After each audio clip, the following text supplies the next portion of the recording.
الحمد لله نحمده ونستعينه ونستغفره ونؤمن به ونتوكل عليه ونعوذ بالله من شرور أنفسنا ومن سيئات أعمالنا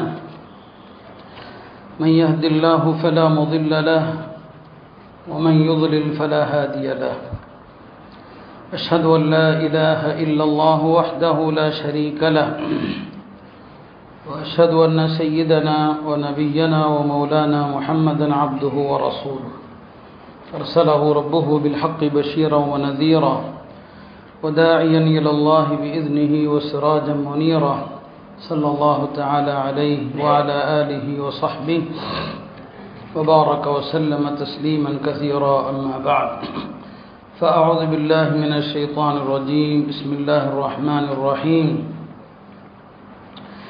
ولكل أمة جعلنا منسكا ليذكروا اسم الله على ما رزقهم من بهيمة الأنعام فإلهكم إله واحد فله أسلموا وبشر المخبتين وقال النبي صلى الله عليه وسلم الجاموس تجزع عن سبعة أو كما قال صلى الله عليه وسلم அன்பிற்கினிய அல்லாஹ்வின் நல்லடியார்களே, மிக புனிதமான நாட்களை நாம் எல்லாம் எதிர்கொண்டிருக்கிறோம். ஹஜ்ஜுடைய நாட்கள், குர்பானியினுடைய நாட்கள் என்று சிறப்பான நாட்களை நாம் எதிர்கொண்டிருக்கிறோம். இந்த துல்ஹஜ்ஜினுடைய ஆரம்ப 10 நாட்களுடைய சிறப்பை பல முறை நாம் சொல்லியிருக்கிறோம். நபி ஸல்லல்லாஹு அலைஹி வஸல்லம் அவர்கள் சொல்வார்கள், மா மின் ஐயாமின் அல் அமலு ஸாலிஹ் அஹப்பு ஃபீஹின்ன இலல்லாஹ் மின் அஷ்ரி தில் ஹிஜ்ஜா. இந்த துல்ஹிஜ்ஜாவுடைய நாட்களில் செய்யப்படுகிற அமல்கள் அல்லாஹுக்கு மிக பிரியமானவை, வருடத்தின் மற்ற நாட்களில் செய்யப்படுகிற எந்த அமலை விடவும். ஆனாலும் நாம் இந்த நாட்களுடைய சிறப்பை அறியாமலேயே கடந்து போய் விடுகிறோம். ரமலானுடைய சிறப்பை அறிந்த அளவிற்கு துல்ஹஜ்ஜினுடைய சிறப்பை நாம் அறிவதும் இல்லை, அதை பயன்படுத்துவதும் இல்லை. குர்பானி பிராணிகள் வாங்க வேண்டும் என்பதற்காக நிச்சயமாக சிறந்ததை பார்த்து வாங்கணும், என்னென்ன குறைகள் இருக்கக்கூடாது, நாம் அடுத்த அந்த சட்டங்களை சொல்ல வரவிருக்கிறோம். அதற்காக முயற்சி செய்வது கட்டாயம்தான். ஆனால் அதுக்காக குர்பானி பிராணியை பார்ப்பதையே ஒரு வேடிக்கையாக இந்த நாட்களில் ஆகிவிட்டது. அது ஒரு கூட்டமாக போகிறது, ஒரு ஜாலியாக போகிறது, அது இன்றைக்கு ஒரு பொழுதுபோக்கு அம்சங்களில் ஒரு அம்சமாக ஆகி இந்த நாட்களுடைய சிறப்பே முற்றிலுமாக மறக்கடிக்கப்பட்டு அல்லது பாலடிக்கப்பட்டு விட்டது. ஆண்கள் பெண்கள் யாரும் அமல் செய்வது கிடையாது. எனவே அருமையான தோழர்களே, முதலில் இந்த நாட்களுடைய சிறப்பை அறிந்து இந்த 10 நாளில் ஒரு குர்ஆன் நிறைவு செய்வதற்கு முயற்சி செய்யுங்கள். ஹஜ்ஜுக்கு சென்றவர்கள் செல்லாதவர்கள் எல்லோருமே. இரண்டாவது, இந்த துல்ஹஜ்ஜி பிறை நம்முடைய காலண்டர் கணக்குப்படி வருகிற திங்கட்கிழமை மாலை மக்ரிபிலிருந்து ஆரம்பிக்கிறது, விடிந்தால் செவ்வாய்க்கிழமை. இந்த துல்ஹஜ்ஜுடைய நாட்களில் 2 வகையான தக்பீர் இருக்கிறது. பிறை 1 பிறை 13 அசர் வரை 2 வகையான தக்பீர் இருக்கிறது. ஒன்று உலமாக்கள் சொல்வார்கள் தக்பீர முத்லக், எந்த விதமான கால வரம்போ எண்ணிக்கையே இல்லாத தக்பீர், பொதுவான தக்பீர். அதற்கு கால நேரமும் கிடையாது, அதற்கு எண்ணிக்கை வரமும் கிடையாது. இது பொதுவான தக்பீர். இது துல்ஹஜ்ஜி பிறந்ததிலிருந்தே ஆரம்பிச்சிருது. பிறந்ததிலிருந்து நீங்கள் நடக்கும்போது, படுக்கும்போது, அமரும்போது தக்பீர் சொல்லணும். குர்பானி பிராணிகள் வண்டியில் போகுது வருது, அந்த பிராணிகளை பார்த்தா தக்பீர் சொல்லணும். இது 13 அசர் வரைக்கும் இருக்குது. இது பொதுவான தக்பீர். இன்னொரு தக்பீர், அதை தக்பீர முக்கையத் என்று சொல்லுவாங்க. தக்பீர முக்கையத் என்று சொன்னால் அதற்கு கால நேரம் நிர்ணயிக்கப்பட்டிருக்கிறது. இந்த நேரத்தில் சொல்ல வேண்டும், இத்தனை முறை சொல்ல வேண்டும் என்று நிர்ணயிக்கப்பட்ட தக்பீர். அந்த நிர்ணயிக்கப்பட்ட தக்பீர் என்பது அரஃபாவுடைய நாள், துல்ஹஜ்ஜி பிறை 9ஆம் நாள் காலை ஃபஜ்ரில் இருந்து ஆரம்பித்து 13 அசர் வரை ஒவ்வொரு ஃபர்தான தொழுகைக்கு பிறகும் ஒரு தடவை தக்பீர் சொல்வது வாஜிப், ஒரு தடவை சொல்றது கட்டாயம். இது தக்பீர முக்கையத் என்று சொல்லுவாங்க. நாம் இந்த ஐவேளை தொழுகைக்கு பிறகுள்ள தக்பீரை ஜமாத்தா தொழுகிறதுனால அது தனியாக சொன்னாலும் சொல்லணும், ஆனால் ஜமாத்தா தொழுகிறத சொல்லிடுறோம். ஆனால் இந்த பொதுவான தக்பீர் யார்ட்டையுமே அமல்ல இல்லை. தீனுடைய தோற்றத்தில் இருக்கிறவங்க இல்லாதவங்க இந்த அமலே கிடையாது. எனவே துல்ஹஜ்ஜி பிறை திங்கள் மாலை பிறக்கிறதுன்னு சொன்னால் அப்போது இருந்தே தக்பீரை ஆரம்பித்து விடுங்கள். வீட்டுக்குள் நுழையும் போது தக்பீர் சொல்லுங்க. அப்போ வீட்டில் உள்ள பெண்கள், சிறுவர்கள் எல்லாருக்கும் நீங்கள் ஞாபகப்படுத்திடுறீங்க தக்பீரை. அப்போ எல்லாருமே தக்பீர் சொல்லி இந்த நடைமுறையை, இந்த அமலை கொண்டு வர வேண்டும். இது இரண்டாவதாக நான் இன்று குறிப்பிட வேண்டிய விஷயம். மூன்றாவது, துல்ஹஜ்ஜினுடைய பிறை, முதல் பிறையிலிருந்து 9 நாட்கள் வரை நோன்பு வைப்பது ஒரு சுன்னத்தாக இருக்கிறது. 9 நாளும் நோன்பு வைப்பது சிறந்தது. உலமாக்கள் சொல்லுவாங்க, ஹதீஸில் 10 நாள்னு வருது. துல்ஹஜ் 10வது நாள் பெருநாள், ஈதுடைய நாள். ஈதுடைய நாள் நோன்பு வைக்க முடியாது, ஹராம், அது நபி ஸல்லல்லாஹு அலைஹி வஸல்லம் தடுத்திருக்கிறாங்க. ஆனால் அந்த ஈதுடைய நாளையும் நோன்பு நாளாக ஆக்கிறதுக்கு உலமாக்கள் வழி சொன்னாங்க. மௌலானா அன்வர் ஷா காஷ்மீரி, இந்தியாவுடைய மாபெரும் ஹதீஸ் கலை நிபுணர், தாருல் தேவந்துடைய பெரிய உஸ்தாதாக இருந்தவங்க, அவங்க சொன்னாங்க, துல்ஹஜ் பிறை 1லிருந்து 9 வரைக்கும் 9 நோன்பு வைங்க. 10வது நாள் நோன்பு வைக்க முடியாது, ஹராம். ஆனால் நோன்பு வச்ச நன்மை நீங்கள் பெறுவதற்கு என்ன செய்யுங்க, 10 அன்னைக்கு காலையில் ஃபஜ்ருக்கு எழுந்ததிலிருந்து ஈது முடிகிற வரைக்கும் எதுவுமே சாப்பிடாதீங்க. ஈது முடிந்த பிறகு வீட்டுக்கு போய் குர்பானி இறைச்சி தயாரானா முதல்ல அதை சாப்பிடுங்க. அந்த ஃபஜ்ர்ல இருந்து ஈது முடிகிற வரைக்கும் எதுவும் சாப்பிடாம இருந்தீங்க பாருங்க, அது நோன்புடைய ஒரு நாள் நோன்பை பெற்று தந்துடும். ஆக நீங்க 10 நோன்பு வச்சிருவீங்க. 9 நோன்பு முழுமையான நோன்பு, 10வது நோன்பு ஈது காலையில் ஃபஜ்ர்ல இருந்து ஈது முடிகிற வரைக்கும் எதுவும் சாப்பிடாதீங்க. இது கட்டாயம் ஒன்றும் இல்லை, சாப்பிடாம இருங்க. ஈது முடிச்சுட்டு சாப்பிடுங்க. அன்றைய 10வது நாளும் நோன்பு வைத்தால் என்ன நன்மையோ அந்த நன்மை உங்களுக்கு கிடைத்துவிடும். ஆக எனவே இந்த துல்ஹஜ்ஜுடைய 9 நாட்கள் நோன்பை அவசியமாக கடைபிடிக்க முயற்சி செய்யுங்கள். அல்லது எத்தனை நோன்பு முடியுமோ அத்தனை நோன்பு வைங்க. கண்டிப்பாக அரஃபாவுடைய நாள், துல்ஹஜ் 9வது நாள் அரஃபாவுடைய நாள், அது நிச்சயமாக நாம் நோன்பு வைக்க கடமைப்பட்டிருக்கிறோம். சுன்னத்தான நோன்பு அது. ரசூல் ஸல்லல்லாஹு அலைஹி வஸல்லம் அவர்கள் கடந்த ஆண்டுனுடைய, வரக்கூடிய ஆண்டுனுடைய பாவங்கள் எல்லாம் இந்த அரஃபா நாளுடைய நோன்பினால் மன்னிக்கப்படும் என்று சொன்னாங்க. எனவே அரஃபாவுடைய நோன்பை எல்லோருமே வைப்பதற்கு முயற்சி செய்ய வேண்டும். இவைகள் எல்லாம் இந்த நாட்களுடைய சட்டங்கள், நினைவுபடுத்துவது அவசியம் என்ற அடிப்படையில் நான் இதை கூறியிருக்கிறேன். அடுத்தது முக்கியமாக நாம் அறிய வேண்டியவை குர்பானியின் சட்டங்கள். குர்பானி யார் மீது வாஜிபாகும் அப்படின்னு சொன்னால், அதாவது கடமையான குர்பானி அப்படிங்கிறது 3 வகையாக இருக்குது. உலமாக்கள் சொல்லுவாங்க, கடமையான கட்டாயம் கொடுக்கப்பட வேண்டிய குர்பானிங்கிறது 3 வகையாக இருக்குது. ஒரு வகை என்ன அப்படின்னா, அது ஏழை பணக்காரர்கள் எல்லார் மீதுமே கட்டாயம், ஏழையின் மீதும் கட்டாயம், பணக்காரர்கள் மீதும் கட்டாயம். அப்படி ஒரு வாஜிபான குர்பானி இருக்குது. அது என்ன, அது ஏழையின் மீது கூட வாஜிபா அப்படின்னு சொன்னால், ஆம், அது 2 பேருக்குமே வாஜிபான ஒரு குர்பானி. என்ன, ஒரு முஸ்லீம், ஏழையோ பணக்காரரோ, ஆணோ பெண்ணோ, பருவமடைந்த ஒரு முஸ்லீம் இந்த குர்பானியினுடைய நாட்களில் அல்லாஹ்வுக்காக நான் குர்பானி கொடுப்பது கட்டாயம் என்று நேர்ச்சை செய்து விட்டால் அவருக்கு குர்பானி கடமையாயிடும். அவர் ஏழையா இருந்தாலும் சரிதான், ஏழையா இருக்கிறார், ஆனால் இந்த குர்பானியினுடைய நாட்கள் இருக்கு இல்லையா, 10, 11, 12 இந்த நாட்களில் குர்பானி கொடுப்பது என் மீது கடமை என்று நேர்ச்சை செய்வாரையானால் அவர்கிட்ட காசை இல்லாட்டாலும் குர்பானி கொடுக்கறது கட்டாயமாயிடும். அவர் கடன் வாங்கியாவது கொடுத்தாகணும். அப்போ வாஜிபான குர்பானியில் முதல் வகை என்ன, ஏழையோ பணக்காரரோ ஒரு முஸ்லிம் ஆணோ பெண்ணோ நேர்ச்சை செய்து விட்டால் அந்த குர்பானி வாஜிபாகி விடும். இது வாஜிபான குர்பானியில் முதல் நிலை. 2வது வகை என்ன, அதுவும் வாஜிபு தான், ஆனால் அது ஏழையின் மீது மட்டும்தான் வாஜிப். யார் மீதுங்க, ஏழைக்கு தான் வாஜிப். அது என்னங்க, ஏழையின் மீது வாஜிபா அப்படின்னா, ஒரு முஸ்லீம்ங்க, அவர்கிட்ட குர்பானி அவருக்கு கடமை இல்லை. யாருக்கு கடமை, அடுத்து நம்ம சொல்லுவோம். ஒருத்தருக்கு குர்பானியானா கடமை இல்லை, கடமையாகிற அளவுக்கு அவருக்கு செல்வம் இல்லை. நம்மில் எத்தனை பேர் கடமை இல்லாதவங்களும் குர்பானிக்கு ஆடு வாங்குறாங்களா இல்லையா, கடமை இல்லை.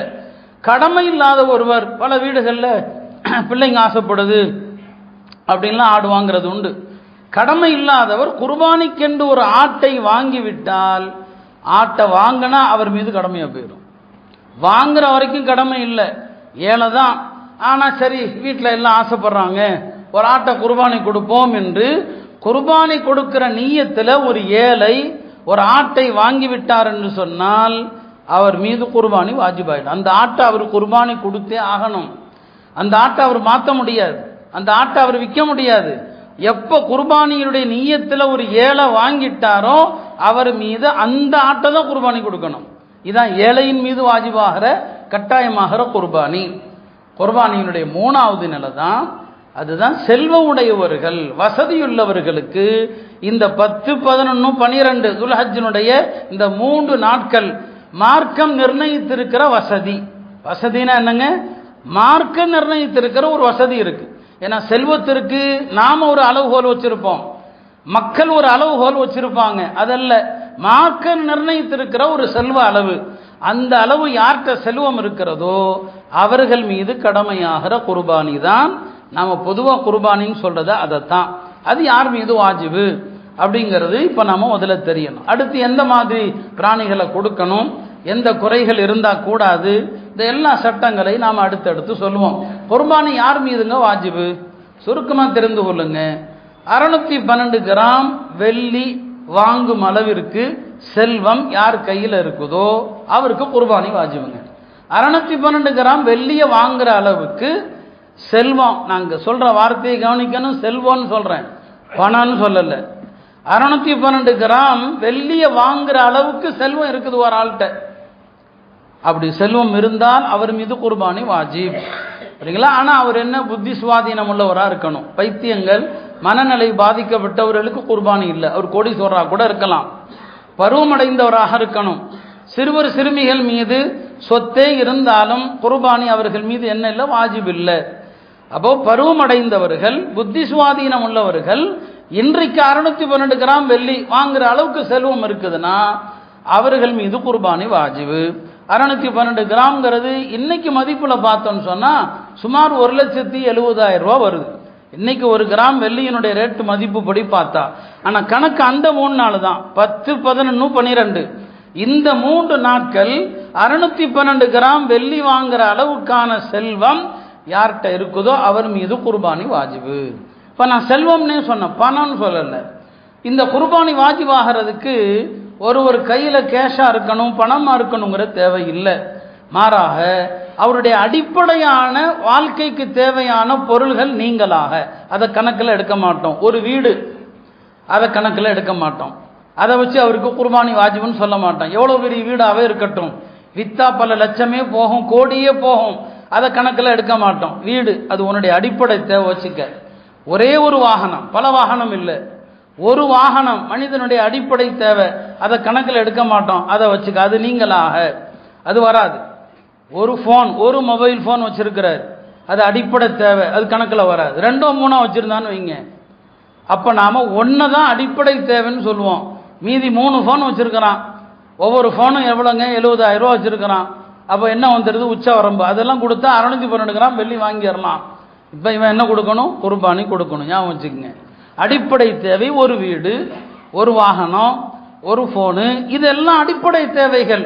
இந்த தேவைகளை கணக்கில் எடுக்காம மேல்மிச்சமான செல்வம், அது பணமாக இருக்கட்டும், தங்கம் வெள்ளியாக இருக்கட்டும், அணிகிற நகையோ அணியாத நகையோ எப்படி ஆனாலும் இருக்கட்டும், வாங்கி போட்டிருக்கிற காலி மனைகள், பிளாட்டுகள் வாங்கி போட்டிருக்கிறாரா, அந்த காலி மனைகள், வசிக்கிற வீட்டுக்கு மேல ஒரு வீடு இருக்குது, வசிக்கிற வீட்டுக்கு மேல வீடாக இருக்குதா, இது எல்லாமே 612 கிராம் வெள்ளி வாங்குற அளவுக்குள்ள செல்வம்.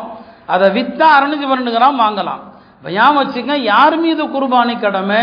அடிப்படையான இந்த தேவைகள் நீங்களாக அவர்கிட்ட இருக்கிற மேல்மிச்சமான பொருள், அந்த பொருளை வித்தா அந்த பணத்தை கொடுத்து 612 கிராம் வெள்ளி வாங்கலாம். இந்த 612 கிராம் வெள்ளி வாங்கக்கூடிய தகுதி செல்வம் யார்கிட்ட இருக்குதோ அவர் மீது குர்பானி கடமை.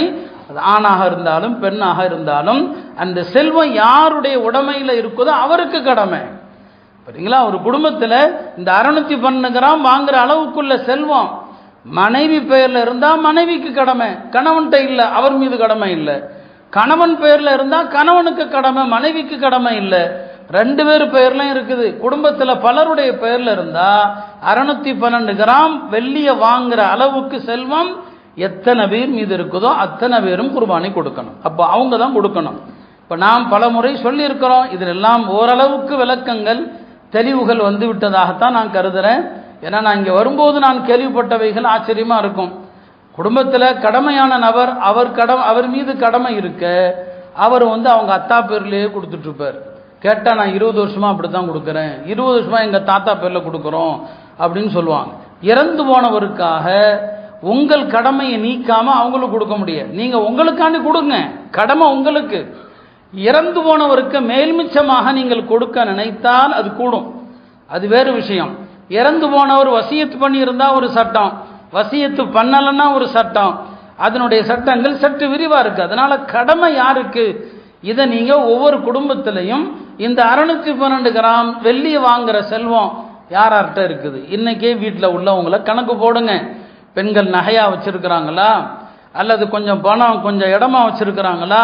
612 கிராம் வருது, கடன் எதுவுமே இல்லை, கடனை கழிக்கணும், கடனை கழிச்சிடணும், கொடுக்க வேண்டிய கடன்கள் இருந்தா இதெல்லாம் இல்லாம இந்த அளவுகோல் இருந்தால் அவர் செல்வர், மார்க்கத்தில் அவர் பணக்காரர், அவர் மீது குர்பானி வாஜிப் இந்த துல்ஹஜ்ஜினுடைய இந்த 3 நாட்கள்ல.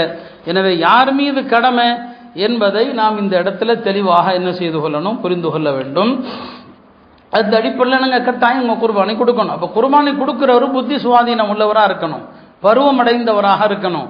இந்த நிசாப் உச்ச வரம்பு சொன்ன பாருங்க, 612 கிராம் வெள்ளி அளவுக்கு செல்வம் வச்சிருக்கணும். 4வது ஒரு கண்டிஷனும் இருக்குது மார்க்கத்தில். பயணியாக முசாஃபிரா யார் இருக்கிறாரோ அவருக்கு மார்க்கத்தில் சில சலுகைகள். முசாஃபிர் 4 ரக்காத்தை 2ஆ சுருக்கி தொழுவார். சில இமாம்கள்ட்ட முசாஃபிர் 2 நேர தொழுகையை சேர்த்து தொழலாம். ஒரு ரமதானில் ஒருத்தர் முசாஃபிரா இருந்தால் நோன்பை விடலாம். அது மாதிரி தான் மார்க்கத்தில் இந்த 10, 11, 12 ஒருத்தர் இந்த 3 நாட்கள் துல்ஹஜ்ஜுடைய 10, 11, 12 இந்த 3 நாள் ஏதோ ஒரு வேலையா முசாஃபிரா வெளியூர் போயிட்டார். 12 வரைக்கும் ஊருக்கு வரல, 10 அன்னைக்கும் ஊர்ல இல்லை, 11லையும் இல்லை, 12லையும் இல்லை, 12 மகரிபுக்கு தான் சொந்த ஊர்ல வந்து இறங்குறாரு. இந்த 3 நாள் முசாஃபிரா இருந்தாரு. முசாஃபிருக்கு குர்பானி கடமை இல்லை. கடமை இல்லை, கொடுத்தால் செல்லுமா? தாராளமா செல்லும், கடமை கிடையாது. முசாஃபிருக்கு கடமை இல்லை. முசாஃபிர் யாரு? தன்னுடைய சொந்த ஊரிலிருந்து 82 கிலோமீட்டர் தொலைவில் உள்ள ஒரு ஊருக்கு போய், தன்னுடைய ஊரிலிருந்து சொந்த ஊர்ல இருந்து 82 கிலோமீட்டர் தொலைவில் உள்ள ஒரு ஊருக்கு போய் 15 நாளை விட கம்மியா தங்கி இருந்தால் அவர் முசாஃபிர். முசாஃபிர் யாருங்க? உங்க ஊர் பல்லப்பட்டி, இங்க இருந்து நீங்க 82 கிலோமீட்டர், அதுக்கு மேல எவ்வளவு இருந்தாலும் சரிதான், அதை விட குறையக்கூடாது. 82 கிலோமீட்டர் தொலைவில் உள்ள ஒரு ஊருக்கு போறீங்க, ஒரு வேலையா போறீங்க. அந்த ஊர்ல போய் 15 நாளைக்கு கம்மியா தங்கி இருந்தா உங்களுக்கு பேர் முசாஃபிர். 15 நாளோ அதை விட அதிகமா தங்கிட்டீங்களா உங்களுக்கு பேர் முகீம். வெளியூர்ல போய் 15 நாள் அல்லது அதை விட அதிகமா தங்கிட்டா முகீம். நீங்க முகீமா இருந்தா குர்பானி கொடுக்க வேண்டும், முசாஃபிரா இருந்தா கொடுக்க கூடாது. முசாஃபிர் யாரு? தன்னுடைய சொந்த ஊரை விட்டு வெளியூர்ல போய் 15 நாளை விட கம்மியா தங்கி இருந்தார்னா அவரு தான் முசாஃபிர். அந்த அடிப்படையில் தான் இங்க விளங்கணும். ஹாஜிகள் எல்லாருக்கும் ஒரு சட்டத்தை சொல்றேன், ஹஜ்ஜுடைய ஜோடுலையும் சொல்லியிருப்பேன். ஹஜ்ஜுக்கு போறாங்க இல்லையா, அவங்களுக்கு குர்பானி கடமையா அப்படின்னா அந்த காலத்துல கிதாபுகள்ல என்ன எழுதியிருப்பாங்க. இப்போ ரொம்ப பேருக்கு இந்த குழப்பம் இருக்கும், ஹஜ்ஜில் தான் குர்பானி கொடுக்குறாங்களேன்னு சொல்லி. அதையும் சொல்லிடுறேன், பல பேருக்கும் விளங்குறது இல்லை. ஹஜ்ஜில் கொடுக்குற குர்பானி அது உலகியா கிடையாது. இங்க நாம கொடுக்கிறது உலகியா, இது செல்வந்தர்கள் மீது கடமை. ஹஜ்ஜுங்கிறது தமத்து, நாம செய்கிற ஹஜ்ஜு தமத்துவோ கிரான் முறையில் யார் ஹஜ்ஜு செய்கிறாங்களோ அவர் ஏழையா இருந்தாலும் அவருக்கு அங்க குர்பானி கடமை. அந்த குர்பானி வேற, இங்க கொடுக்குற குர்பானி வேற. இப்போ அவங்க தமத்துவ ஹஜ்ஜுக்கு போனவங்க அதுக்காண்டி ஒரு குர்பானி கொடுப்பாங்க. உலகியா வாஜிபா? இந்த ஹஜ்ஜு பெருநாள் குர்பானின்னு சொல்றோம் பாருங்க, இது ஹாஜிகள் பணக்காரங்களா இருந்தா அவங்க மேல வாஜிபா. அந்த காலத்துல அவங்கெல்லாம் முசாஃபிர் வாஜிப் இல்லைன்னு சொன்னாங்க. ஏன்னா அன்றைக்கு மக்கா முக்கர்ரமாங்கிறது தனி ஊர். ஹாஜிகள் எங்க வர்றாங்க? ஹஜ்ஜை நிறைவேற்ற மினா வர்றாங்க. மினாங்கிறது தனி ஊர். அப்ப அவங்க மினா அந்த 5 நாள் எங்க தங்கி இருக்கிறாங்க? மினா, அரஃபா, முஸ்தலிஃபா ஒரே இடத்துல 15 நாள் தங்கி இருந்தாதான் ஒருத்தர் முகீம், இல்லைன்னா முகீம் இல்லை. அந்த காலத்துல இதெல்லாம் தனித்தனி ஊராக பார்க்கப்பட்டதுனால ஒரே கருத்தா சொல்லிட்டாங்க, முசாஃபிர் அவருக்கு குர்பானி இல்லைன்னு சொல்லி. ஆனா இப்ப என்ன சொல்றாங்க அப்படின்னா, இப்போ ஹஜ் அங்க போய் 2 ரக்காத்தா 4 ரக்காத்தாங்கிற பெரிய சண்டை சர்ச்சையெல்லாம் இருக்குதா இல்லையா? இப்ப என்ன சொல்றாங்க, மக்காவுடைய முஸ்லிம்களும் அதான் சொல்றாங்க, மக்கா மினா எல்லாம் ஒரு ஊராயிடுச்சு, எல்லாம் ஒன்று தான். எனவே நீங்கள் 15 நாள் தங்குறீங்களா அதை விட கம்மியா தங்குறீங்களா அப்படிங்கிறத நீங்க அரஃபா மினாவுக்கு போறதுக்கு முன்னால மக்கால எத்தனை நாள் தங்கி இருந்தீங்க அதையும் சேருங்க. ஹஜ் முடிச்சுட்டு வந்து எத்தனை நாள் தங்குவீங்க எல்லாத்தையும் சேருங்க. எல்லாத்தையும் சேர்த்து 15 நாள் அதை விட அதிகமாயிட்டா நீங்கள் முசாஃபிர் கிடையாது. அப்போ ஹஜ்ஜுக்கு போனவங்களும் குர்பானி கொடுக்க வேண்டியது வரலாம். குர்பானி கொடுக்காத நிலை யாருக்கு வரும்? டைரெக்டாக மதீனாவிலேருந்து ஹஜ்ஜுக்கு வர்றாங்க, ஹஜ்ஜு முடிஞ்சதும் ஊருக்கு வந்துடுவாங்க. அவங்க ஹஜ்ஜில் தங்குற நாட்கள், ஹஜ்ஜு முடிஞ்சு மக்கால வந்து தங்குற நாட்கள், இதெல்லாம் 15 நாள் வரல முசாஃபிர், அவங்களுக்கு குர்பானி இல்லை. அப்போ ஹஜ்ஜுக்கு போனவர்கள் 2 விதமாகவும் இருக்கலாம். முசாஃபிர் லிஸ்ட்லையும் வரலாம், முகீம் லிஸ்ட்லையும் வரலாம். யார் முசாஃபிர் லிஸ்ட்டில் வர்றாரோ அவங்களுக்கு உதஹியா இல்லை. யார் முகீமாக வந்துடுவாங்களோ அவங்களுக்கு உதஹியா தனியாக கொடுக்கணும். அது இங்கே ஊரில் கொடுத்தாலும் சரிதான், அங்கேயே தனியாக உதஹியா கொடுத்தாலும் சரிதான். மொத்தத்தில் அவங்க 2 குர்பானி கொடுக்க வேண்டியது வரும். ஆஹா, ஹாஜிகள் இந்த சட்டத்தை தெரியணும். இந்த சட்டம் தெரியாமல் ஹஜ்ஜுக்கு சென்ற பலரும் உதஹியாவை பற்றி சிந்திக்கிறதே கிடையாது. இப்போ இந்த கடமையை விட்ட குற்றவாளியாக ஆயிடுவாங்க. ஹஜ்ஜுக்கு போன இடத்துல பாவியாகலாமா? யோசிச்சு பாருங்க. அதனால உலமாக்கள்கிட்ட கேளுங்க, நான் முசாஃபிரா நான் முகீமான்னு கேளுங்க. அவங்க உங்கள்கிட்ட விளக்கம் கேட்பாங்க. நீ எப்போ வந்த, எத்தனை நாள் இங்கே தங்கியிருப்பீங்கன்னு கேட்டு அவங்கள்ட்ட சட்டம் தெரிந்து உங்களுக்கு உதஹியா வாஜிபுனா உதஹியா கொடுங்க. ஹஜ்ஜுக்கு போன உங்கள் சொந்த பந்தங்களுக்கும் இந்த சட்டங்களை தயவு செய்து அவங்கள்ட்டையும் சொல்லிடுங்க. ஆக இதெல்லாம் குர்பானி யாருக்கு கடமை என்பது குறித்த ஒரு சட்டம் இது. இப்போ அதே போல் குர்பானியில் எதை கொடுக்கலாம், எந்தெந்த பிராணிகள் கொடுக்கலாம். அல்லாஹ் வந்து கால்நடைகளை 8 வகையாக பிரிச்சிருக்கிறான். 8 வகையாக பிரிச்சிருக்கிறான். ஆடுல 2 இனம், செம்மறி ஆடு, வெள்ளாடு, ஒட்டகம், மாடு. சரிங்களா? இந்த 4லும் ஆண் பெண் அப்படிங்கிற 2ஐயும் சேர்த்துட்டிங்கன்னா 4 2 8 போயிடும். செம்மறி ஆட்டில் ஆண் பெண் இனம், வெள்ளாட்டில் ஆண் பெண் இனம், ஒட்டகத்தில் ஆண் பெண், மாட்டில் ஆண் பெண். மொத்தம் அல்லாவே சொல்லுவான் சமானியத்த அஸ்வாஜ். இந்த கால்நடைகள் 8 வகை என்று அல்லாஹ் சொல்லுவான். அப்போ இந்த 8மே கொடுக்கலாம் அப்படின்னு சொல்லி உலமாக்கள் சொல்லுவாங்க. மாடுன்னு அல்லாஹ் சொல்லியிருக்கான் இல்லையா, மாட்டில் எரும மாடு வருமா? அல்லாஹ் வந்து ஒமினல் பக்கர் அப்படின்னு சொல்லுவான் குரான்ல. மாட்டில் ஆண் பெண் என்கிற 2 வகை இருக்குதுன்னு சொல்றான். மாடுன்னு சொன்னா எருமையும் வருமா? அப்படின்னா 4 மதுஹபுடைய ஒருமித்த யோகோவித்த கருத்து என்ன? மாடு என்ற வார்த்தையில எருமையும் வரும். எனவே எருமையும் நீங்கள் குர்பானி தாராளமாக கொடுக்கலாம். மற்ற மாட்டில் 7 பேர் சேர்ற மாதிரி எரும மாட்டிலும் 7 பேர் பங்கு சேரலாம், அதுவும் கூடும். இதான் 4 மதுஹபுடைய கருத்து. ஏன் இன்னைக்கு சொல்றேன், இன்னைக்கு சோசியல் மீடியா வளர்ந்து விட்ட காலத்தில் பல்வேறு கருத்துகள் சித்தாந்தங்கள் கொண்டவர்கள் எல்லாம் ஆளாளுக்கு சட்டம் பேசுறதுனால இந்த அஹ்லதீஸ்காரன் அவன் எருமை கூடாதுமா, மாடுன்னா எருமை வராதுன்னு சொல்லி நாம சொல்றோம். இல்லை, மாடும் எருமையும் மாட்டின் வகையை சார்ந்தது தான். ஹஜ்ரத் அலி ரலியல்லாஹு சொன்னாங்க எருமையில் 7 பேர் பங்கு சேரலான்னு சொன்னாங்க. எல்லா சஹாபாக்களும் சொல்லியிருக்கிறாங்க எரும மாடும் குர்பானி கொடுக்க தகுதியானது. அரபி டிக்ஷனரியில் என்ன எழுதுறாங்க, எருமையும் மாட்டினுடைய ஒரு இனமே, மாட்டில் ஒரு வகை தான், அதனால எரும மாடு கொடுக்கலாம். இப்போ சில என்கிட்ட கூட ஒரு கேள்வி கேட்டாங்க, யாருன்னு எனக்கு ஞாபகத்தில் இல்லை, ஒரு வாரத்துக்கு முன்னால எருமை குர்பானி கொடுக்கக்கூடாதுன்னு சில பேர் சொல்கிறாங்களே. அப்போ அதனால் அந்த மாதிரி குழப்பத்துக்கு ஆளாக வேண்டிய தேவையில்லை. வடநாட்டில் கொடுக்குறாங்க, கேரளாவில் கொடுக்குறாங்க, எரும மாடும் தகுதியானது தான். இது எல்லாம் ஒரே இனத்தை சேர்ந்தது. காட்டு விலங்குகளை கொடுக்கக்கூடாது. காட்டு மாடு இருக்குது, ஜாயிஸ் இல்லை. வீட்டில் நம்மோடு இருக்கக்கூடிய இந்த வளர்ப்பு மாடுகள் ஆடுகளை தான் கொடுக்க முடியுமே தவிர ஒருத்தர் பிரம்மாண்டமாக கொடுக்கணுங்கிறதுக்காண்டி காட்டிலேருந்து பிடிச்சிட்டு வந்தால் கூடாது. ஏன்னா இன்னைக்கு குர்பானி விளம்பரம் பெருமை பகட்டுக்காகவும் ஆயிடுச்சு. பெருமை பகட்டுனா என்ன, இப்போ எங்கள் ஊர்லேயே அந்த மாதிரிலாம் ஒரு 1 லட்ச ரூபாய்க்கு மாடு வாங்கி வந்து ஊரெல்லாம் ஊர்வலம் போகிறது. பாருங்க பராக் மாடு வாங்கியிருக்கிறோம், பாருங்கன்ட்டு. இதெல்லாம் பெருமை பகட்டு. இது ஜாயிஸ் இல்லை. நல்ல கொளுத்ததை வாங்குங்க, கொளுத்ததை கொடுங்க. மார்க்கம் கண்டிப்பாக விரும்புது. அதில் முகஸ்துதி பெருமை கண்டிப்பாக இருக்கவே கூடாது. நல்லதாக வாங்கி நல்லதாக பார்த்து கொடுக்கறதுல எந்த விதமான தவறும் கிடையாது. ஆக இதெல்லாம் எந்த பிராணிகளை கொடுக்கலாங்கிறதுல இப்போ ஒவ்வொரு பிராணிக்கும் வயது இருக்குது. ஒட்டகம் கொடுக்கறதா இருந்தால் 5 வயது பூர்த்தியாக இருக்கணும், 5 வயது கம்ப்ளீட் ஆகிருக்கணும். 5 வயது முடியாமல் ஒரு நாள் இருக்குது 5 வயசு முடிகிறதுக்கு, அந்த ஒட்டகத்தை குர்பானி கொடுத்தா செல்லாது. மாடு 2 வயது பூர்த்தியாக இருக்கணும், ஒரு நாள் குறைஞ்சாலும் அதை குர்பானி கொடுப்பது செல்லாது. ஆட்டை பொறுத்த வரைக்கும் செம்மறியா வெள்ளாடாக இருந்தால் கண்டிப்பாக 1 வருஷம் பூர்த்தியாக இருக்கணும். செம்மறி ஆடாக இருந்தால் 1 வருஷம் பூர்த்தியாக இருப்பதே சிறப்பு. கொளுத்த செம்மறி ஆடு, நல்ல கொளுத்த செம்மறி ஆடாக இருந்தால் அதில் மட்டும் விதிவிலக்கு 6 மாதம். நல்ல கொளுத்ததாக இருக்குது, பார்க்குறதுக்கு 1 வயசு மாதிரி தெரியுது. அப்போ என்ன செய்யலாம், அதை கொடுக்கலாம். இது நல்ல கொளுத்திருந்தால் தான், நல்ல கொளுத்து இருக்கணும். அப்போ நல்ல வயதுகள் என்னங்க ரொம்ப பார்க்கணும். இந்த பல் அப்படிங்கிறது அது வயதுக்கான ஒரு அடையாளம்தான். எனவே பல்ல மட்டும் வச்சுமே வயதை முடிவு செய்ய முடியாது. வயதுங்கிறது இந்த கால்நடைகளுடைய வயதை தெரிந்த அனுபவசாலிகள் இருப்பாங்க, அவங்கள வைத்து அந்த வயது கட்டாயம் பூர்த்தியாகாம அந்த பிராணிகளை நீங்க குர்பானி கொடுத்தா அது செல்லாது. எனவே குர்பானியினுடைய இந்த வயது விஷயத்துல கவனம் தேவை. அடுத்தது என்ன, குர்பானி பிராணிகள்ல நாம ரொம்ப கவனமா இருக்கணும். நபி ஸல்லல்லாஹு அலைஹி வஸல்லம் அவங்க ஹஜ்ரத் அலி ரலியல்லாஹு சொல்றாங்க, நாங்க குர்பானி வாங்குறதுக்கு சந்தைக்கு போகும்போது நபி ஸல்லல்லாஹு அலைஹி வஸல்லம் சொல்லுவாங்க, குர்பானி பிராணிகளுடைய எல்லா உறுப்புகளையும் நன்றாக பார்த்து கொள்ளுங்கள்.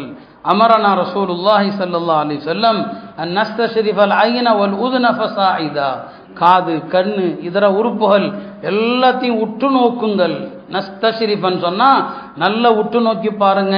அப்ப நல்ல பிராணிகளை கவனமாக பார்த்து வாங்கணுமே தவிர கவனம் இல்லாம வாங்கிடக்கூடாது. எல்லா உறுப்புகளையும் பார்க்கணும். அந்த பிராணிகளுடைய நாக்கை பார்க்கணும். நாக்கு துண்டிக்கப்பட்டிருந்தால் அப்ப அந்த பிராணியை குர்பானி கொடுக்கறது கூடாது.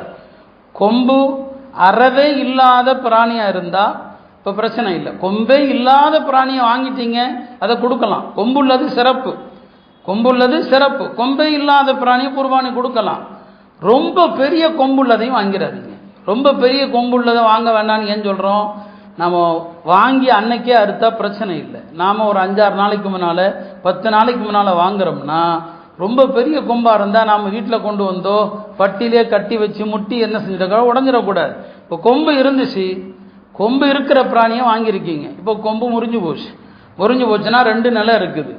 அதனுடைய வேரோட முறிஞ்சு போச்சு, வேரோட அப்படியே வந்துருச்சு. பார்த்தா அந்த என்னங்க கொம்பு இருந்த இடத்துல ரத்த காயம் இருக்குதுன்னு சொன்னா இந்த பிராணியை குர்பானி கொடுப்பது ஜாயிஸ் இல்லை. முற்றிலுமா வேரோடு முறிந்த கொம்பா இருந்தா அது ஜாயிஸ் இல்லை. கொம்பனுடைய மேல் பகுதி உடஞ்சிருக்குது, பாதியோ முக்காலோ உடஞ்சிருக்குது. மொத்தத்தில் அந்த கொம்பு முளைக்கிற இடத்துல கொஞ்சோண்டு மேலே துருத்தி நிற்குது, வேரோடு அப்படியே வரல, காயம்லாம் இல்லை. இந்த பிராணிகளை குர்பானி கொடுக்கலாம், மக்ரூஹுங்கிற அந்தஸ்து வரும். அதனால தான் ரொம்ப பெரிய கொம்பாக வாங்கிறாதீங்க. கொம்புள்ள பிராணியை வாங்கினா அறுக்கிற வரைக்கும் அந்த கொம்பை முறியாமல் பார்த்து கொள்வது நம்முடைய பொறுப்பு ஆகிவிடுகிறது. ஆக இதனங்க அதனுடைய கொம்பை பார்க்கணும். 3வது கண்ணை பார்க்கணும், நல்ல பார்வை உள்ளதான்னு பார்க்கணும். ஒரு கண் பார்வை இல்லாமல் அது குருடாக இருந்தாலும் அந்த பிராணியை கொடுப்பது ஜாயிஸ் இல்லை. அப்போ நல்ல அதனுடைய பார்வையை சோதிக்கணும். அதுக்கெல்லாம் உலமாக்கள் அடையாளங்களை சொல்லியிருக்கிறாங்க. பிராணிகளுக்கு பார்வை இருக்குதா இல்லையாங்கிறத என்ன செய்யணும், எந்த இடத்துல அடித்து பார்க்கணும். ஒரு மனுஷனுக்கோ பிராணிகளுக்கோ பார்வை இருந்தாதான் நீங்கள் உடம்புல அடிச்சிங்கன்னா 2 கண்ணுமே துடிக்கும், புருவம் துடிக்கும். பார்வை இல்லாத கண் துடிக்காது. அப்போ அதனுடைய கண்ணை என்ன ஹதீஸில் தெளிவாக கண்ணை பாருங்கன்னு சொன்னாங்க. அப்போ பிராணிகளுடைய கண்ணை பார்க்கணும். கண் பாதிப்படைஞ்சிருந்தால் அந்த பிராணியை கொடுக்கக்கூடாது. அதே மாதிரி தான் பிராணிகளுடைய வால் காது இவைகளை பார்க்கணும். அதில் 1/3 அளவுக்கு வெட்டப்பட்டிருக்கு துண்டிக்கப்பட்டிருக்குன்னா கூடாது. 1/3 பங்கை விட கம்மியாக இருந்தால் அவைகளை என்ன செய்யலாம், கொடுக்கலாம். அதே மாதிரி பிராணிகளுடைய காலை பார்க்கணும். ரொம்ப என்னங்க மெலிந்தது, அறவே மெலிந்தது, நடக்கவே முடியாது என்கிற அளவுக்கு காலில் பலவீனம் இருந்தால் அதை கொடுக்கக்கூடாது. ஒரு கால் உடஞ்சிருந்தாலும் அதை என்ன செய்யக்கூடாது, கொடுக்கக்கூடாது. ஆக இந்த பிராணிகளுடைய இந்த எல்லா உறுப்புகளையும் என்னங்க கவனித்து பார்த்து வாங்குமாறு நபி ஸல்லல்லாஹு அலைஹி வஸல்லம் அவர்கள் உத்தரவிட்டாங்க. அதே மாதிரி நீங்கள் வாங்குற பிராணி பெண் பிராணியாக இருந்தால், ஆடு வாங்குறோம், பெண் பிராணியாக இருந்தால் அதனுடைய அந்த பால் தருகிற மடி இருக்கு இல்லையா, மடின்னு சொல்லுவாங்க. அந்த மடியை பார்க்கணும். அது ரொம்ப காஞ்சு போய் வறண்டு போய் இருந்துச்சுன்னா அதை கொடுக்கக்கூடாது, ஜாயிஸ் இல்லை. 2 மடி இருக்கும் ஆட்டுக்கு, 2 மடி இருந்துச்சுன்னா அதில் 1 சுத்தமாக காஞ்சு போச்சு, அதை கறந்தா பாலே வராது அப்படின்னா அந்த ஆட்டை கொடுக்க முடியாது. மாடாக இருந்தால் அதுக்கு 4 மடி இருக்கும், 4 என்னங்க மடி இருக்கும் அந்த கறக்கிறதுல. அதில் 2 கெட்டு போயிருந்துச்சு, 2 காஞ்சு போச்சு, வறண்டு போனதா இருந்துச்சுன்னு சொன்னால் அதை கொடுக்கக்கூடாது. அப்போ இதையும் பார்க்கணும். அந்த பால் தரக்கூடிய பிராணின்னு சொன்னால் அதனுடைய மடியை பார்க்கணும். மொத்தத்தில் ரொம்ப குறையுள்ளது, ஊனமுள்ளது, ரொம்ப நோயுற்றது, மெலிந்தது இவைகளை கொடுக்கக்கூடாது. நபி ஸல்லல்லாஹு அலைஹி வஸல்லம் அவங்க கொம்புள்ள கருப்பு வெள்ளை கலந்த 2 ஆடுகளை குர்பானி கொடுப்பாங்க. கொம்பு இருக்கும், அதே மாதிரி என்னங்க அக்ரனைன் அம்லஹைன். அக்ரனைன்னா கொம்புள்ளவை, 2 கொம்பு இருக்கும்.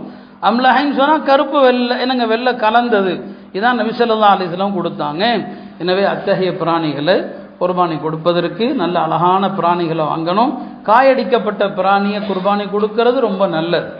ஏன் அப்படின்னு சொன்னால், காயடிக்கப்பட்ட பிராணிகள் என்ன செய்யாதுன்னா அசுத்தங்கள் பக்கத்தில் போகாது. அல்லாஹ் பிராணிகளுடைய இயற்கை அப்படி அமைச்சிருக்கிறான். காயடிக்கப்பட்ட விலங்கு இருக்கு இல்லையா, அசுத்தங்களுக்கு பக்கத்தில் போகாததுனால அதனுடைய இறைச்சியில துர்வாடை இருக்காது.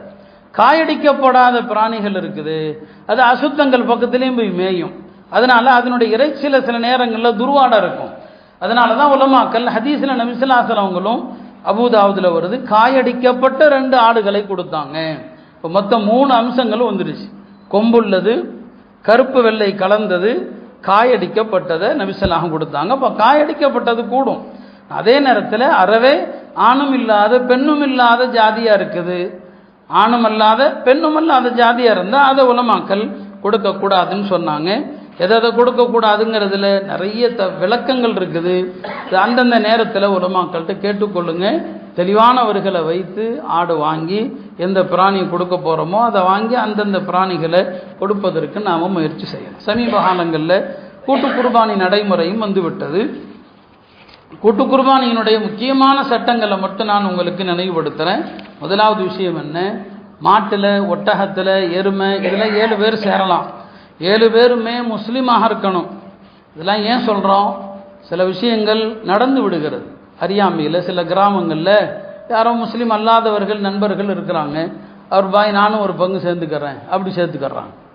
அப்படி சேர்த்துக்கிட்டால் கூடாது. 7 பேர்த்தில் 7 பேருமே முஸ்லீம்களாக இருப்பது கட்டாயம். முஸ்லீம்களில் எத்தனை பேர் இன்னைக்கு நாத்திகம் பேசுகிறான், முஸ்லீம்களில் எத்தனை பேர் கம்யூனிசம் பேசுகிறான். பேர் வேணா அப்துல் காதரா இருக்கலாம், அப்துல்லாவா இருக்கலாம், ஆனால் கடவுள் நம்பிக்கை இல்லை. இவனை சேர்த்தான் அவன் கறிக்காண்டி சேர்றான், இவனை சேர்த்தான் 7 பேருடைய குர்பானியும் போயிடும். இந்த மாதிரி ஆளுக பேசுகிறானா இல்லையா, இத்தனை பேர் பேசிக்கிட்டு இருக்கிறான், நமக்கு தெரியறதில்லை. நாம் எல்லா தெளிவான மக்கள் முஸ்லீம்கள் நல்ல அடியார்கள் அத்தகைய 7 பேர் சேர்ந்தால் நல்லது. ஒரு மாட்டை நாமளே முடிவு பண்ணி 7 பேர் யார், இந்த 7 பேர் நாங்கள் எங்களுடைய பங்கு இதில் கொடுங்கன்னு சேரணும். அப்போ 7 பேரும் முஸ்லீமாக இருக்கணும். 2வது கண்டிஷன் என்ன, கூட்டு குர்பானியில் சேரக்கூடிய அந்த 7 பேருடைய நீயத்துமே அல்லாஹ்வுடைய பொருத்தத்தையும் நன்மையையும் பெறுவதாக இருக்கணும். அல்லாஹ்வுடைய பொருத்தம் நன்மை. அப்போ அவரும் குர்பானி நியத்தில் சேரணும், அல்லது அகீகாவுடைய நியத்தில் சேரணும், அல்லது இறந்தவர்களுக்கு ஈசால் சவாப் நியத்தில் சேர்றார். மாட்டில் ஒரு பங்கு சேர்றாரு, எங்கள் அத்தாவுடைய ஈசால் சவாபை கண்ணி கொடுக்குறேன், இந்த மாதிரி எண்ணங்களில் சேர்ந்தாதான் கூட்டு குர்பானி கூடும். யாராவது ஒருத்தன் இந்த மேல் சொன்ன எந்த நீயத்திலையும் சேரலை, குர்பானி நீயத்தும் இல்லை, அகீகாவுடைய நீயத்தும் இல்லை, இறந்தவர்களுக்கு நன்மையை சேர்ப்பிக்கிற நீயத்தும் இல்லை, வெறும் கறி வேணும் இறைச்சி வேணும் பல பேருக்கு கொடுக்கணுங்கிற எண்ணத்தில் சேர்ந்தால் அந்த கூட்டு குர்பானி என்னங்க கூடாது. கூட்டு குர்பானியில் ரொம்ப முக்கியமானது, ஒவ்வொரு மாட்டினுடைய இறைச்சியும் 7 பங்காக போடப்படணும். 7 பங்கு இறைச்சி சமமாக இருக்கணும். 7 பங்கில் ஒருத்தருக்கு கூட ஒருத்தருக்கு குறைய வந்து விட்டால் அதுக்கு பேர் வட்டி, அங்கேயும் வட்டி வரும். ஏன்னா இந்த 7 பேருமே சேர்ந்து ஒரு மாட்டினுடைய இறைச்சியை வாங்கியிருக்கிறாங்க. எல்லாருக்கும் கையில் வரப்போகிறது இறைச்சி. சட்டம் என்ன சொல்லுது, ஒரே இனப்பொருள், ஒரே இனப்பொருளை கொடுத்து மாற்றினால் 2 பக்கமும் அளவு சமமாக இருக்கணும். நீங்கள் கோதுமையை கொடுத்து வாங்கினீங்கன்னா 2 பக்கமும் 1 கிலோனா 1 கிலோ தான் இருக்கணும். 7 பேருமே இறைச்சியை தான் வாங்குறாங்க. ஒருத்தருக்கு 5.5 கிலோ, ஒருத்தருக்கு 5 கிலோ, அரை கிலோ கூடிடுச்சு, இது வட்டியாக போயிடும். அதனால் அந்த 7 பங்குகளுமே சமமாக இருப்பது கூட்டு குர்பானியில் கடமை. இன்றைக்கெல்லாம் சட்டங்கள் மதிக்கப்படுவதில்லை என்பதை விட மிதிக்கப்படுது. அதெல்லாம் பார்த்தா முடியாதுங்க, அதெல்லாம் பார்த்தா நடக்காதுங்க. உங்களை யாருப்பா இப்படிலாம் கூட்டு குர்பானி கொடுக்க சொன்னது, உங்களை யார் இவ்வளோ என்னங்க முடியாத சட்டத்தை, அப்படி என்ன நிர்பந்தம் இருக்குது, அப்படிலாம் முடியலன்னா எல்லாரும் ஆட்டை கொடுத்துட்டு போங்க. தயவு செஞ்சு கூட்டு குர்பானிங்கிற பேரில் ஒரு சிரமத்தை தவிர்க்கிறோம், காசு கம்மியாகுது வேலை மிச்சமாகுதுன்னு சொல்லி கூட்டு குர்பானியில் சேர்ந்து உங்களுடைய குர்பானியின் நன்மைகளை நாசமாக்கிறாதீங்க. பல பேர் சட்டத்தை மதிக்காதவர்களாக இருக்கிறாங்க. நான் யார் சட்டத்தை மதிக்கிறாங்க மதிக்கல நீங்கள் அடையாளப்படுத்த முடியாது, எனக்கு அது தெரியவும் தெரியாது. அதனால் உங்களுக்கு உண்மையிலுமே ஆடு கொடுப்பதில் சிரமம் இருந்தால் நண்பர்களாக சேர்ந்து ஒரு ஆட்டை வாங்கி நீங்களே அறுத்து இறைச்சியை பிரிச்சுக்குங்க, அதான் நல்லது. இந்த இறைச்சியில் யாருமே எனக்கெல்லாம் வேண்டாம் அப்படிலாம் விட்டு கொடுக்க முடியாது. 7 பங்காக தான் போடணும். அவர் வாங்கி யாருக்காவது தர்மம் செய்யணும், வாங்கி யாருக்காவது தர்மம் செய்யணும். சில மார்க்கத்தில் சில உரிமைகளை உரிமைக்காரனே வேண்டான்னு சொன்னாலும் முடியாதுங்க. நான் ரமதானில் சொல்லியிருக்கிறேன், பாகப்பிரிவினை சட்டம் இல்லையா, இறந்தவருடைய சொத்துக்கு வாரிசுகளில் ஒருத்தர் எனக்கு வேண்டாம் அப்படின்னு சொன்னாலும் சரி, வேண்டான்னு எழுதி கொடுத்தாலும் சரி, சட்டப்படி அவருடைய பங்கு அப்படியே தான் இருக்கும். நல்லா ஞாபகம் வச்சுக்க. முடியும், சில உரிமைகள் வேண்டாம் அப்படின்னு நான் சொல்றதுனால அது வேண்டாம் என்று ஆயிடாது. அதை நான் வாங்கணும், கொஞ்சமாவது வாங்கணும். எப்பா இது போதும், மிச்சத்தை நீங்க பிரிச்சுக்குங்க அப்படின்னு தான் சொல்ல முடியும். அதே மாதிரி தான் இந்த கறியை முதல்ல வேலை வேண்டாம் அப்படி இல்லை, 7 பங்குகள் பிரித்து தான் ஆகணும். நீ அதுக்கப்புறம் என்ன செய்ய, யாருக்கு வேணாலும் கொடுங்க அப்படின்னு சொல்லுங்க. அப்போ அதனால இந்த பங்கு பிரிக்கிற விஷயத்தில் ரொம்ப ரொம்ப தவறுகள் நடக்கிறது. இந்த குர்பானி பிராணிகளுடைய எந்த பொருளானாலும் சரி, அதனுடைய இறைச்சியாகட்டும், அதனுடைய தோலாகட்டும், எந்த பொருளானாலும் சரி நீங்க பயன்படுத்தலாங்க. அதை அப்படியே பயன்படுத்தலாம். இறைச்சியை நீங்க ஃபுல்லாவே வச்சுக்கலாம், தோலை காய வச்சு நீங்களே வச்சுக்கலாம். அந்த குர்பானியினுடைய எந்த பார்ட்டா இருக்கட்டும், அதை அப்படியே நீங்க வைக்கிறதா இருந்தா எல்லாமே உங்களுக்கு கூடும். ஆனால் அதனுடைய எந்த பொருளையும் விற்கிறது கூடாது. வித்துட்டீங்க, அது சதக்கா செய்யறது வாஜிபாயிடும். தோலை வித்தாலும் சரி சதக்கா வாஜிபாயிடும். விற்கக்கூடாது, வித்தா வாஜிபு சதக்கா, அதை கூலியாக கொடுக்கக்கூடாது. இப்போ ஆடை இருக்க வர்றான், அவனுக்கான நியாயமான கூலி 1000 ரூபான்னு வைங்க. எப்போ குடலு தோல் இதெல்லாம் உனக்கு தர்றேன், ஒரு 700 ரூபா போட்டுக்கன்னு சொன்னான். அவனும் சரின்னா 700 ரூபாங்கிறது 300 ரூபாய்க்கு நீங்கள் என்ன செஞ்சுருக்கீங்க, இந்த தோலை விற்றுருக்கீங்க. 300 ரூபாய்க்கு குடலை விற்றுருக்கீங்க, 300 ரூபாய்க்கு தலையை விற்றுருக்கீங்க. அப்போ நீங்கள் 300 ரூபா சதக்கா செஞ்சாதான் உங்கள் குர்பானி கூடும். எனவே அறுக்க வரக்கூடியவர்களுக்கு நீங்கள் குர்பானி ஆட்டில் மாட்டில் எதையாவது கிஃப்டாக கொடுக்க நினச்சா அவனுக்கு பேசப்பட்ட கூலி என்னவோ அந்த கூலியை முழுசாக கொடுத்துட்டு மற்றதை கிஃப்டாக கொடுங்க. கூலியில் ஒரு அம்சமாக அந்த பொருள்களை கொடுத்தீங்க, குர்பானி செல்லாது. எனவே இந்த விஷயங்களில் ரொம்ப கவனம் தேவை. அதே மாதிரி தான் குர்பானி பிராணி அறுக்கிறது உங்கள் வீடுகளில். ஏன்னா இன்னைக்கு அறுக்கிறதுல ரொம்ப அலட்சியம் இருக்குது. எனவே அறுக்கிற விஷயத்தினுடைய சட்டங்களை நாம் தெரிந்து கொள்ளணும். அறுக்கிறவர் கட்டாயம் முஸ்லீமாக இருக்கணும். முஸ்லீம் அல்லாதவர் யாராவது அறுத்துட்டாங்க, உங்களுடைய அந்த பிராணி செத்துப்போன பிராணியின் சட்டத்தில் வந்துடும், யாரும் அதை சாப்பிட முடியாது. முஸ்லீமாக இருக்கணும். அறுக்கக்கூடியவர்கள் மனநிலை பாதிக்கப்பட்டவர்களாக இருக்கக்கூடாது. அவங்க யாராவது அறுத்தா அறுப்பு கூடாது. சின்ன பிள்ளைங்க கூட அறுக்கலாம், அது பிரச்சனை இல்லை. அவங்களுக்கு தெளிவு இருந்தால் சக்தி இருந்தால் அறுக்கலாம். ஆணோ பெண்ணோ யாருனாலும் அறுக்கலாம். மனநிலை பாதிக்கப்பட்டவங்க அறுத்தால் அந்த அறுப்பு செல்லாது. 3வது விஷயம், அறுப்பவர் கத்தி யார் வச்சிருக்கிறாரோ அவர் பிஸ்மில்லா சொல்லணும். 2 பேர் கத்தியை பிடிச்சிருக்கிறாங்க, சில நேரங்களில் அத்தாவும் மகனும் சேர்ந்து அறுப்பாங்க. சரி பையனுக்கும் பழக்கி கொடுப்போம் அப்படின்னு சொல்லி 2 பேர் கத்தி பிடிச்சாங்கன்னா 2 பேரும் பிஸ்மில்லா சொல்லணும். ஒருத்தர் தான் சொல்லிட்டாரு, இன்னொருத்தர் சொல்லலை, செத்து போனால் ஆடா போயிடும், சாப்பிட முடியாது. அதனால இது விளையாட்டல்ல, முதல்ல புரிஞ்சுங்க. வணக்கம், தொழுகைங்கிற ஒரு வணக்கம் தக்பீர் தஹ்ரீமாவிலிருந்து சலாம் கொடுக்குற வரைக்கும் எதை செஞ்சா தொழுகை பாலா போயிடும் தெரிஞ்சுக்கணுமா இல்லையா? அதே மாதிரி தான் குர்பானி பிராணியை அறுக்கிற ஆர்வத்தில் பிஸ்மில்லா விட்டுறாதீங்க. 2 பேர் கத்தி பிடிச்சா 2 பேருமே பிஸ்மில்லா சொல்லித்தான் அறுக்க வேண்டும் என்பதை கவனத்தில் கொள்ளுங்க. அறுக்கும் போதுள்ள முறைகள், சட்டத்திட்டங்கள், ஒழுக்கங்களை தெரியுங்க. நபி ஸல்லல்லாஹு அலைஹி வஸல்லம் அறுக்கிற போது என்ன சொல்லுவாங்க? அவங்க ஆடு அறுக்கும் போது பிஸ்மில்லா அல்லாஹும்ம தகப்பல் மின் முஹம்மத் வ ஆலி முஹம்மத் வ மின் உம்மத்தி முஹம்மத், இதான் நபி ஸல்லல்லாஹு அலைஹி வஸல்லம் சொல்லுவாங்க. அல்லாஹ்வுடைய திருப்பெயரால் அல்லாஹும்ம தகப்பல் மின் முஹம்மதின், யா அல்லாஹ் இது முஹம்மது ஆகி என்னுடைய குர்பானி, இதை ஏற்பாயாக. வ ஆலி முஹம்மத், என் குடும்பத்தார் சார்பாக இதை அவங்களுக்கு நன்மையாக ஆக்குவாயாக. அவங்களுடைய என்னங்க விசாலமான உள்ளத்தை பாருங்க. வ உம்மத்தி முஹம்மத், என்னுடைய உம்மத்துக்காக இதனுடைய நன்மையை கொடுப்பாயாக. ஏன்னா ரசூல் ஸல்லல்லாஹு எந்த இடத்துல இந்த உம்மத்தை அவங்க என்ன செய்ய மாட்டாங்க, ஞாபகப்படுத்தாம இந்த உம்மத்தை விட்டுட்டு அவங்க கடந்து போகவே மாட்டாங்க. குர்பானியில கூட அவங்க எவ்வளோ விசாலமான எண்ணம் பாருங்க, எல்லாம் இந்த நன்மை என்னுடைய உம்மத்தில் எல்லாருக்கும் சேர்த்துருங்க. இப்போ நபி ஸல்லல்லாஹு அலைஹி வஸல்லம் குர்பானியின் நன்மை 1400 வருஷங்கள் ஆனாலும் இன்னைக்கும் எனக்கும் உங்களுக்கும் கிடைச்சிக்கிட்டே தான் இருக்கு. அதனால குர்பானியினுடைய துவாக்கல்ல சிலவற்றை என்ன செய்யுங்க, தெரிந்து கொள்ளுங்க. நம்ம அறுக்கக்கூடிய பிராணிகள் எல்லாத்துக்கும் எல்லா காலத்துக்கும் பொருந்தும். அதில் சில உறுப்புகளை சாப்பிடக்கூடாது. ரத்தம் ஹராம், பித்தப்பை என்னங்க ஹராம், அதே மாதிரி சிறுநீர் பை ஹராம், சிறுநீர் ரகம் சொல்ல முடியாது ஹராம். ஆண் பெண் என உறுப்புகள் இருக்கு பாருங்க, அவைகள் ஹராம். அதே மாதிரி அந்த பிராணிகளுடைய விதைகள் இருக்குது, அந்த விதைகள் என்னங்க அதை சாப்பிட்றது ஹராம். அப்போ சில உறுப்புகள் ஜாயிஸ் இல்லை, சில உறுப்புகள் ஜாயிஸ் கிடையாது. நல்ல சட்டம் தெரிஞ்ச கசாயியா இருந்தா எதெல்லாம் கூடாதோ அதெல்லாம் தனியாக என்ன செஞ்சிருவாங்க, எடுத்துருவாங்க. ஆனால் இன்றைக்கி இந்த கல்யாண வீடுகளுக்கு போடுற மொத்த கறியில் பார்த்தா எந்த உறுப்புகள் ஹராமோ, எந்த உறுப்புகளை ஹராமுன்னு சொல்கிறோமோ அந்த உறுப்புகளையும் சேர்த்தே போட்டுறான். சில நேரங்களில் பித்தப்பை, சில நேரங்களில் சிறுநீரகப்பை, இதையும் சேர்த்துறான். விதைகளை போட்டுறான். விதைகள் சாப்பிடக்கூடாது, மக்ரூ தஹரீம் அது. அதனால் இந்த சட்டங்கள் என்னங்க நாம் தெரிந்து கொள்ளணும். மொத்தத்தில் குர்பானி என்பது வெறுமனே ஒரு சடங்கு அல்ல, உன்னதமான ஒரு வணக்கம் அது. அல்லாவே சொல்லுவான், இந்த இறைச்சி இந்த ரத்தம் அல்லாட்ட வந்து சேராது. மாற்று மதத்தவர்கள்ட்ட அந்த நம்பிக்கை இருக்குது, நம்மள்ட்ட அந்த நம்பிக்கையெல்லாம் கிடையாது. அல்லாஹ் வந்து இந்த தக்வாவை தான் பார்க்குறான்.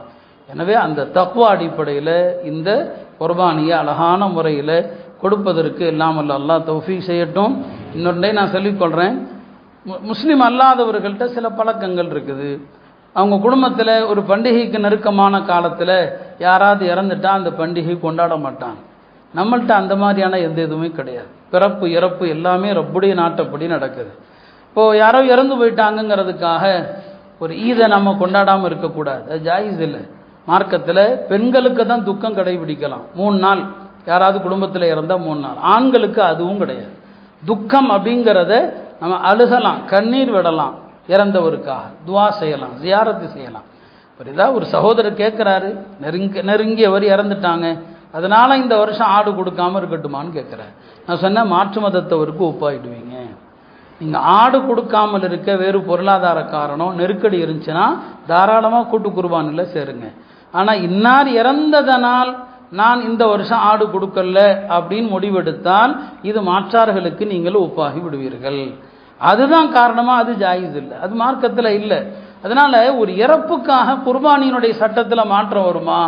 வராது. இது போன்ற விஷயங்களில் நமக்கு கவனம் வேண்டும். எல்லாம் அல்லாஹ் இந்த சட்டங்களை பேணி நடக்கிற தௌஃபீகை தருவானாக. துல்ஹிஜ்ஜாவுடைய இந்த நாட்களை வீணாக்காம பல நல்லறங்கள் செய்கிற வாய்ப்பினை அல்லாஹ் நமக்கெல்லாம் தந்தல்வானாக. ஹஜ்ஜுக்கு சென்றிருக்கிற எல்லா ஹாஜிகளுக்கும் ஹஜ்ஜுடைய அமல்களை லேசாக்கி மப்ரூரான ஹஜ்ஜை அல்லாஹ் அனைவருக்கும் நசீவாக்குவானாக. இங்கே குழுமி இருக்கிற நம்ம எல்லோருக்கும் அல்லாஹ் ஹஜ் உம்ராவுடைய ஜியாரத்துடைய பாக்கியத்தை தந்தல்வானாக. வஆஹிரு தஅவானா அனில் ஹம்துலில்லாஹி ரப்பில் ஆலமீன்.